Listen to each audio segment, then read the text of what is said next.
magpasalamat habang nakahiga. Parang panaginip, kaganap ang laban sa sining. Sa aking silid ng pagpipinta, nakakasawa, panibagong pambato.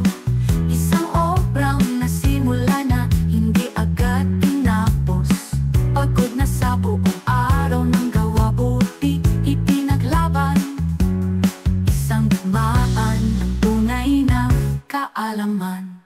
Tuloy-tuloy lumikha, araw-araw pa walang maputol. Kumilos, kumalaw, gumawa ng gawa. At kapag tuluyang nasa isip, kilos at tama ang lalabas. Isang napakagandang bunga, dati natuklas ng iba't ibang pahina. Isang yugto at pinasa, kabuuan ng kwento noon ay bagong panlasa, ngunit masarap na.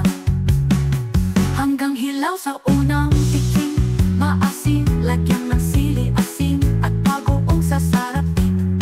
Ngunit tila ang hinog na manggay kumakatas, parang alak ng upas, kay tamis, kay dilaw, busog pati ang mata. Gaya ng aking bagong gawa, hinog na ang ide.